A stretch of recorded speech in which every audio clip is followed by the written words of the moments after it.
14 de outubro de 2000, Brasília, Distrito Federal. Pecados dos Papas. Caro Sr. Orlando, recentemente a revista Veja publicou um suplemento sobre os 500 anos do Brasil. Lá havia um pequeno artigo sobre o Papa Alexandre VI.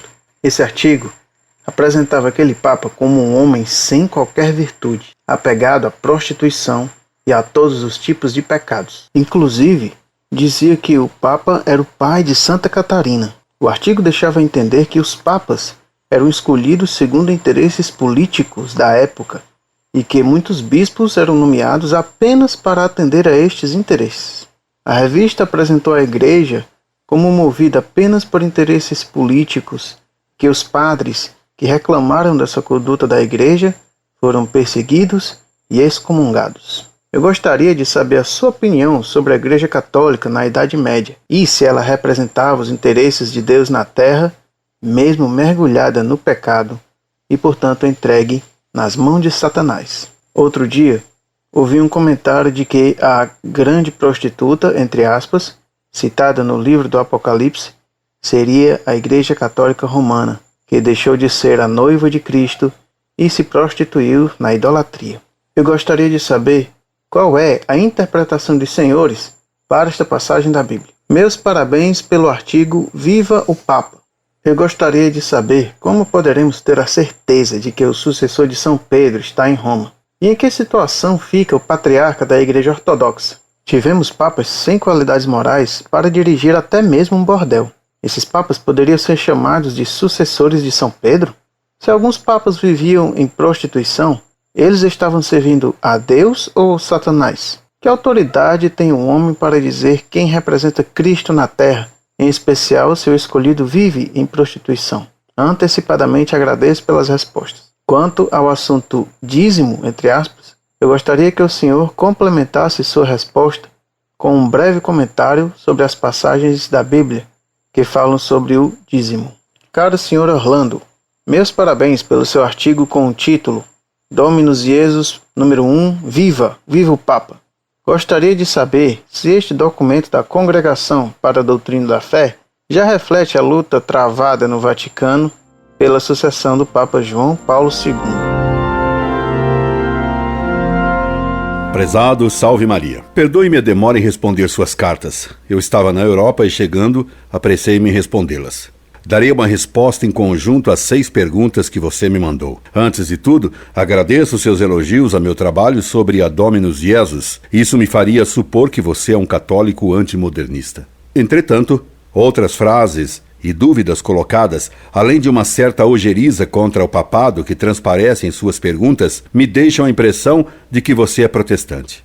Ou pelo menos está contaminado pelo espírito protestante. Vamos às suas questões. Inicialmente você me pergunta, baseado numa revista cega de ódio contra a Igreja, a Veja, que deveria melhor se intitular Não Enxergue, se é verdade que o Papa Alexandre VI foi um grande pecador, e se isso é certo, como poderia ele governar a Igreja estando nas mãos de Satanás? Noutra mensagem, você me pede que lhe explique como papas que viviam em prostituição, servindo Satanás, podem ser chamados de sucessores de São Pedro. Ainda noutra mensagem, você me pede que lhe explique se a Igreja de Roma é a meretriz do Apocalipse. Depois, noutra carta, indaga se a luta em torno da Dominus Jesus reflete a luta pela sucessão de João Paulo II. Afinal, indaga por que não há santos canonizados brasileiros e por que não se diz que haja santos no Antigo Testamento. Pergunta ainda que livros o Vaticano recomenda ler a respeito da Bíblia e sobre o dízimo. Parece-me evidente que essas questões escondem uma mentalidade protestante antipapal. Suas dúvidas, meu caro, se funda em que você não distingue entre a pessoa que é o Papa e o Papa enquanto sucessor de Pedro e vigário de Cristo na terra.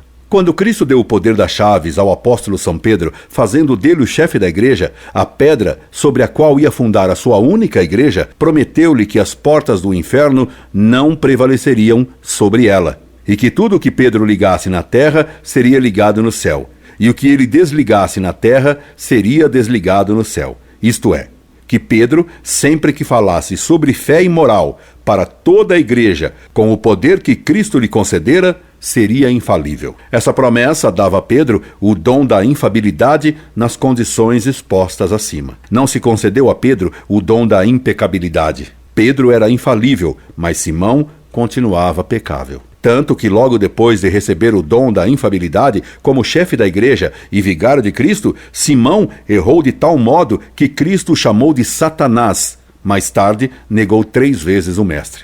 Nos papas, é preciso distinguir, então, o homem e o papa. O homem pode ser até criminoso, como Alexandre VI, mas o papa continua infalível, porque o dom de Cristo é incontaminável. Por isso, um documento dos Carbonários disse que um papa como Alexandre VI, com toda a sua corrupção, não serviria para a maçonaria, pois apesar de seus crimes, jamais escreveu algo contra a fé enquanto papa. Do mesmo modo, Karol Wojtyla pode ter defeitos e mesmo pecados. João Paulo II, quando fala como vigário de Cristo, usando o poder das chaves sobre fé e moral para toda a igreja, definindo uma questão, João Paulo II é infalível. Falei do ódio de certas revistas contra a Igreja Católica. Esse ódio da Veja, mas não enxergue, é tão grande que chega a declarar, como você disse, que Alexandre VI foi pai de Santa Catarina. De fato, Alexandre VI teve filhos antes de ser papa, mas a filha dele foi Lucrécia Borgia e não Santa Catarina. E a Veja nem se preocupa de verificar qual teria sido essa Santa Catarina. Sendo calúnia contra a Igreja Católica, sempre haverá quem acredite sem verificar se é verdade ou não. Como você engoliu essa besteira devido à ignorância do repórter da Veja e do ódio geral contra o catolicismo? Você deveria se perguntar por que sua prevenção contra o papado lhe fez aceitar, sem exame maior, calúnias e mentiras? Isso indica preconceito e não amor à verdade. E você me pergunta como fica a Igreja Ortodoxa, a Igreja Cismática Oriental sem o Papa. Fica mal, porque quem não está submetido ao Papa não está submetido a Cristo, e os patriarcas cismáticos de Constantinopla, Moscou, Atenas, Antioquia e etc. são cismáticos. Esses estão fora da unidade da Igreja, e está dito que há um só Deus, uma só fé e um só batismo. A Igreja de Cristo é uma só, e quem está fora dela não terá salvação, como proclamou o Quarto Concílio de Latrão.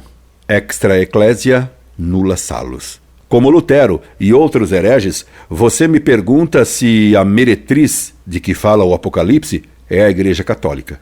É claro que não. A Igreja Católica Apostólica Romana é a única esposa de Cristo. A Igreja Católica nunca poderá deixar de ser a esposa de Cristo, porque senão a promessa de Cristo de que as portas do inferno não prevaleceriam contra ela teria sido uma promessa mentirosa, e Cristo não pode mentir porque é Deus.